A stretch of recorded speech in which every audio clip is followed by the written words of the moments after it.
Welcome to check-in number 3 of the Good Growing Grow Along. And I am here with my co-hosts, my colleagues. Hello. Hello, Emily. Hello, Ken.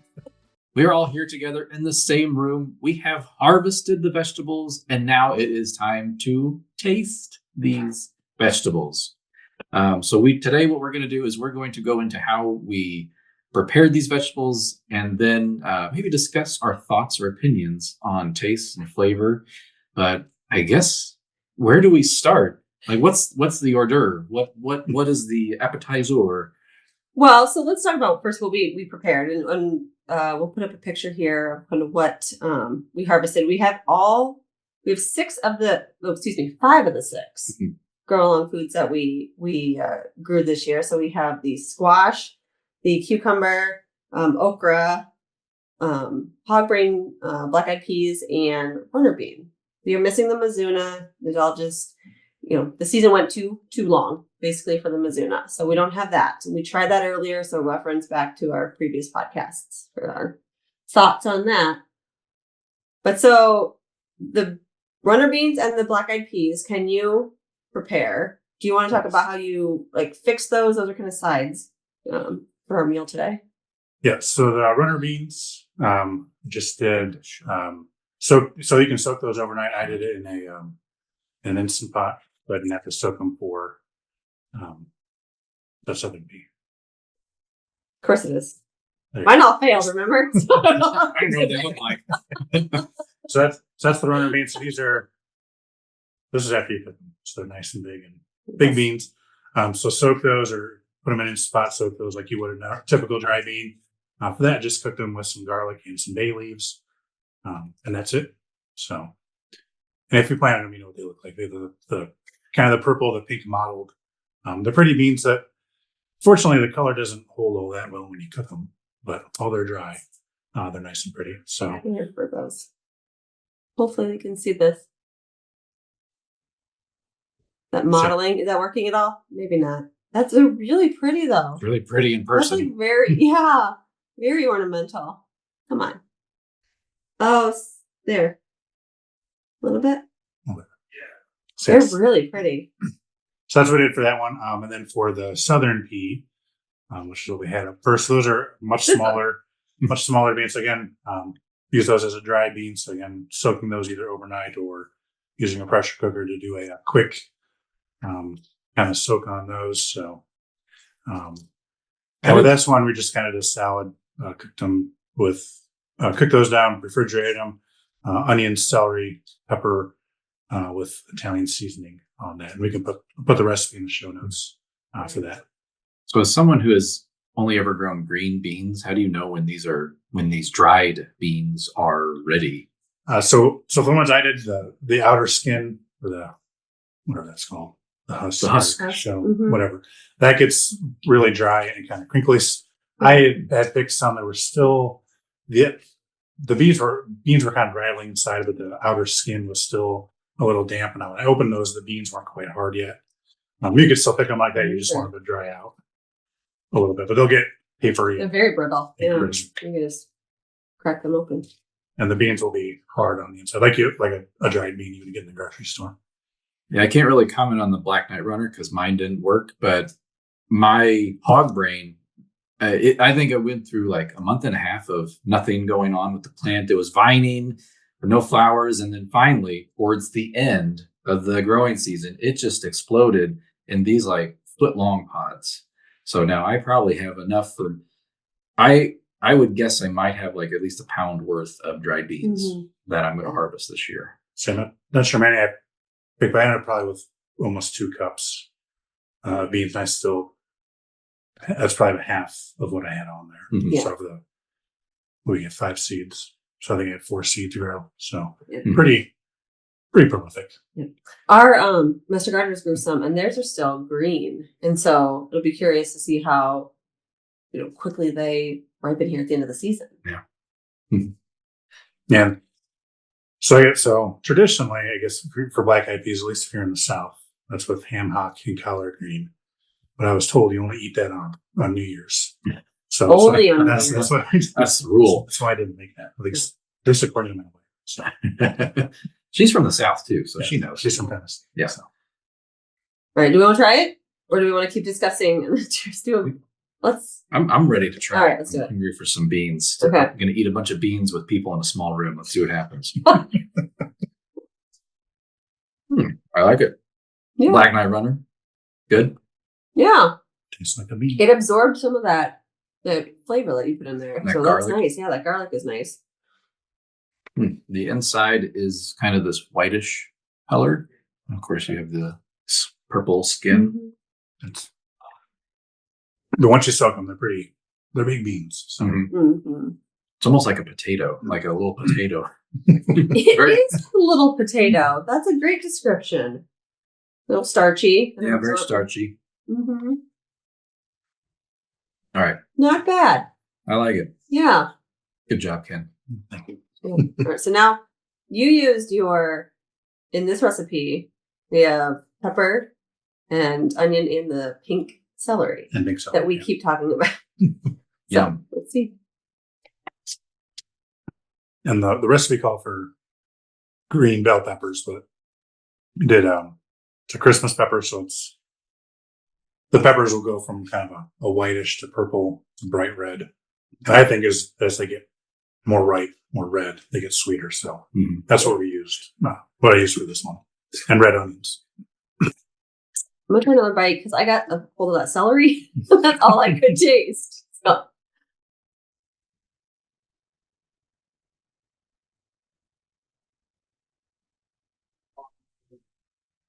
Yeah, it tastes like a bean. I like the different vegetables in there. And the celery is intense. Yeah. Yeah. Yep. It is another bean. I think, at least with a recipe like this, having the crunch of pepper, celery, and the onion is, I think it's necessary because beans are once they're cooked, they're pretty soft. Yes. Yeah, it would be a really big bite with the Black Knight to have that with other things too. Yeah. So the hog brain is a little more reasonably sized to put other vegetables in it. Yeah. I mean, this might be good with like a cheese in it too, like with the feta or something. Everything's better with cheese. I know. Or ranch. And ranch. Cheese and ranch.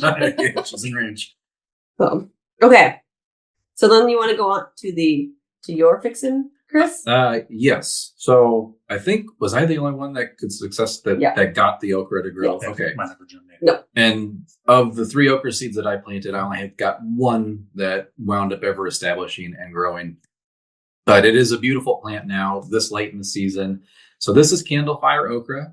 It is distinct from some of the other different types of okras in that it is a rounded pod, doesn't have the ridges. There's kind of a ridge there, but there's not as strong as traditional type okra. And then even when you cut into it, it has kind of a reddish color to it. So I have eaten okra raw. I like eating okra raw. And we saved one. Again, you've eaten it raw too. I prefer it raw. Yeah. And we have saved one for Emily to try raw. So I've heard good things. I've heard good things about it. It is very good, and it goes down nice and smooth. So I would say bottoms up. Water.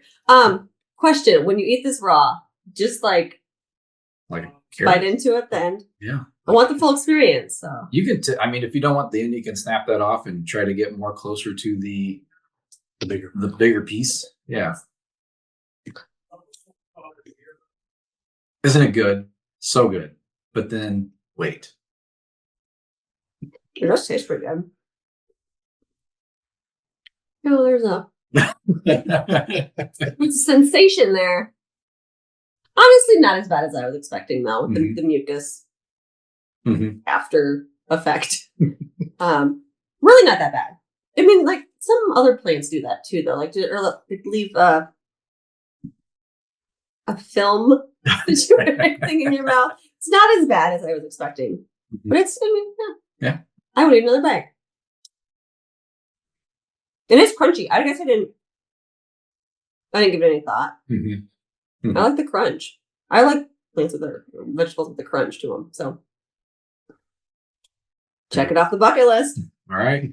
So with that, and I've never had okra prepared this way, so I'm not sure if we're going to get that Yeah. mucilagen in. Is that the right word?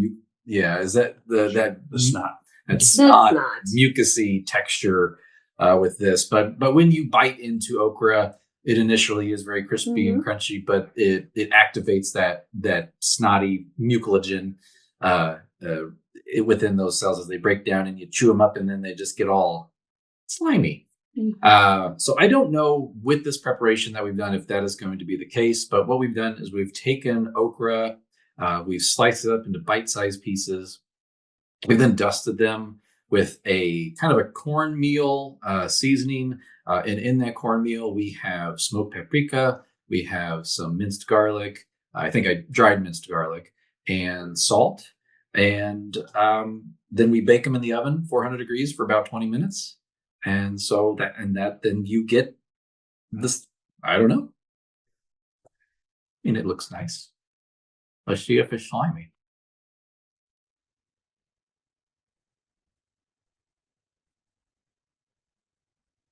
It's more chewy. And When it it's got more roasted. chewy. Mm-hmm. The outside skin toughened up. A lot. Mm-hmm. Mm-hmm. There comes the slime. Mm-hmm. Oh, there's a slime. Mm-hmm. I think I prefer it raw. Yeah, I agree. I wonder if this wasn't an older Mhm. pod too, because that outer skin will get Yeah. more fibrous when it gets older too. Go for a smaller piece. That would be the younger one. Yeah, that one's not as hard. Yeah, the smaller pieces are Better. much better. Yeah, I've always heard that if you let the pods on too long, they get more fibrous-y, more chewy. The younger, smaller ones, about an inch and a half long, kind of that ideal texture. So this color though, does that come on later as it matures? This pinkish red color? Because that's desirable, but if you have to wait longer to harvest. From what I remember, so we have this really pretty white flower Mhm. that blooms, and it has a kind of this very nice, what is it? It's related to the mallows, right? So Hibiscus. a hibiscus type flower.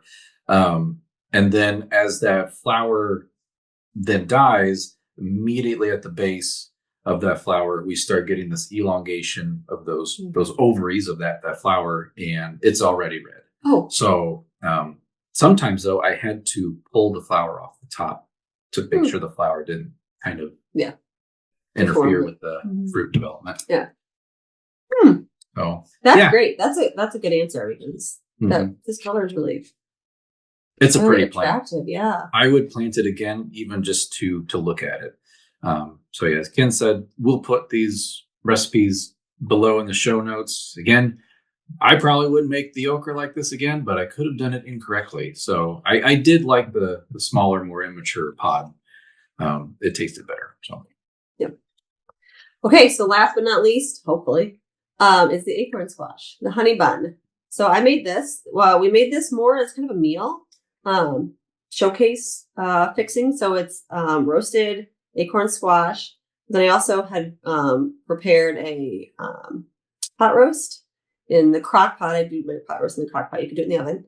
Shredded it up. Did caramelized onions with some cranberries. I had to use the dried cranberries, or it's not cranberry season yet. I was optimistic that we were getting close to it, but I think we're still a couple weeks out from it. So I couldn't find frozen or fresh cranberries, so we had to use dried ones. But and then there's a dollop of a yogurt concoction. So it's yogurt, lemon juice, some garlic, and there's supposed to be thyme in there, and I didn't have any. So all right. this is I'm definitely gonna get like a little of everything. See if do it all together, and then maybe do just in the honey bun.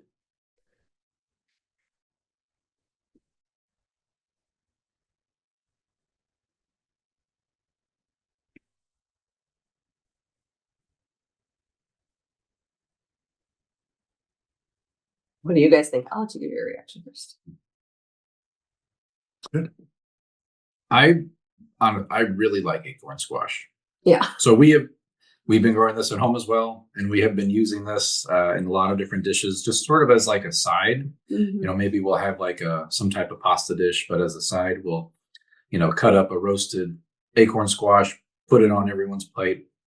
Even my kids, they're enjoying this. So I really like acorn squash. If I had to pick only one of these plants to grow again next year, it would probably be this one, acorn squash. Yeah. And the combination of not only the sweetness of the squash, savoriness of pot roast, and I love the Greek yogurt topping and cranberry. Great combinations. Yep. The squash really has a sweet squash flavor to it. Like it's really a good flavor of standing on its own. But yeah, I like this. I've never put, I usually did the same way you do. I never put like meat. I don't usually make my acorn squash as the meal, the vessel for your meal. But I would do this again. I probably would. I don't know, man. Ken? Yeah, I wasn't sure about the yogurt on top, but I think that really ties it all together. Yeah. I might need to be alone with this little acorn squash meal. And the presentation is lovely too. So it looks really nice on the plate. Looks really good. Yeah. Yeah, I really like it. All right. I'm going to make this myself. Well, good. Okay, so this was fun. Cucumber. Oh, the cucumber. So we didn't do anything to the cucumber. We are going to try. We're all sick and tired of eating it. Just do the cucumber. A little odd shaped one, but it'll be fine regardless. So we're going to just kind of eat it raw. No ranch, no nothing. Just cucumber. Try not to cut ourselves on recording. And there are prickles, on it. Yeah. I don't like eating those. Don't eat the prickles. Don't eat the prickles. They won't hurt you. It just is a texture thing. Right. And Chris, you grew this one? Yes. Yeah, this came from my yard. So in growing these, as I said, we're kind of sick of eating them, at least in my house. The lemon cuke is so prolific. It put on so much fruit this year. We ran out of effort to try to come up with anything else we could do with this particular vegetable. So the other part of it is I started trying to pick it when it was a little bit underripe, because the more ripe it gets, the larger that seed is. And because this is more of an heirloom type cucumber, the seed can get fairly large. But yeah.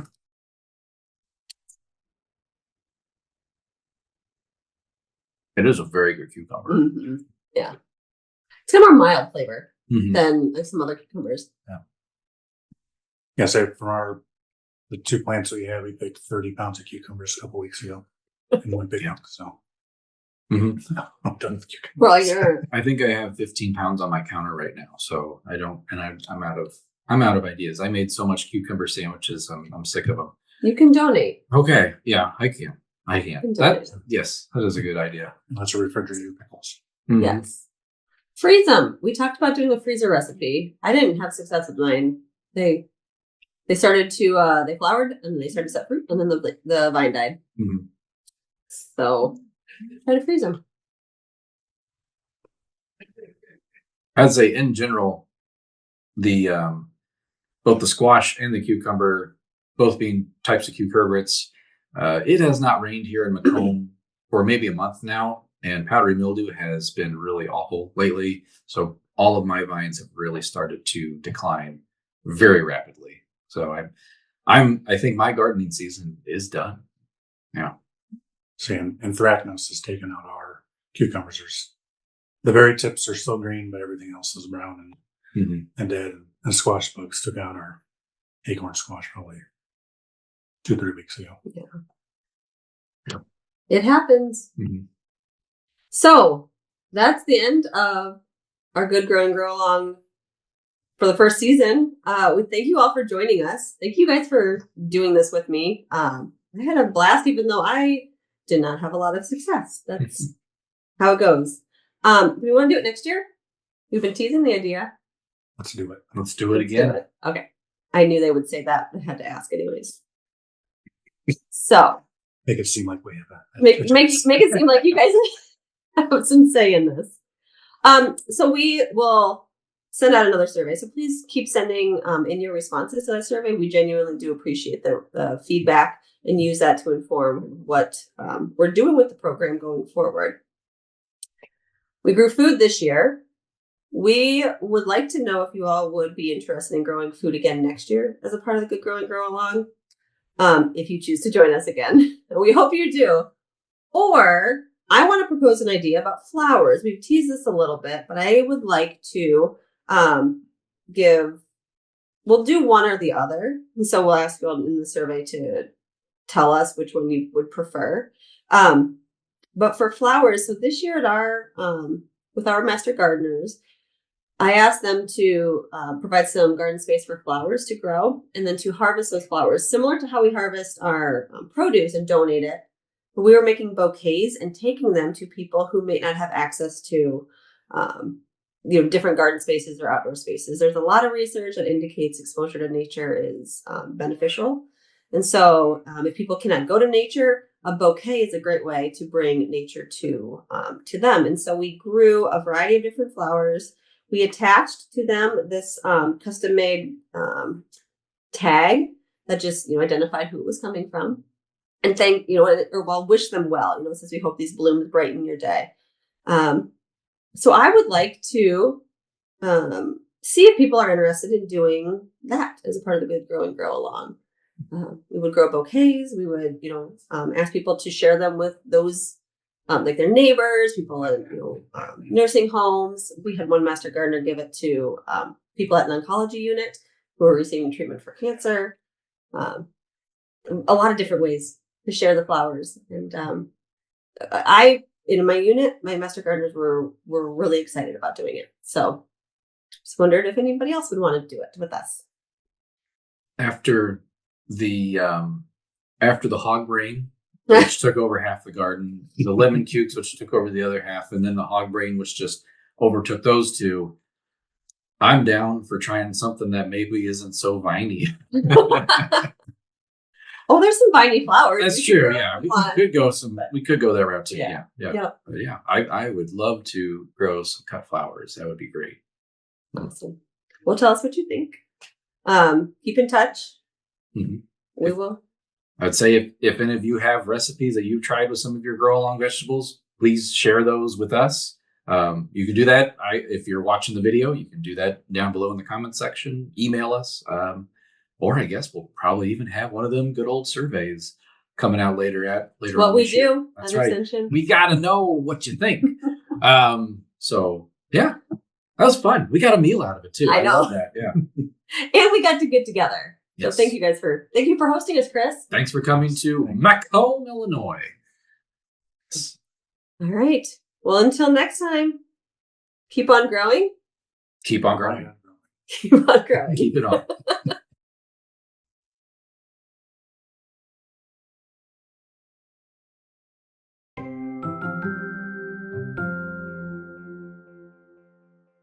And I can see your computer. We all fit. Hi. Maybe. We just pop in. Hi.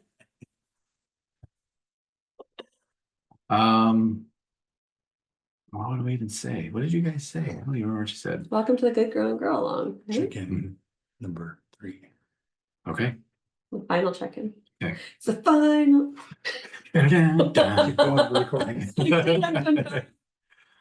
We're professionals. You could do a different ending if you want. No, I like that. We're cutting right now.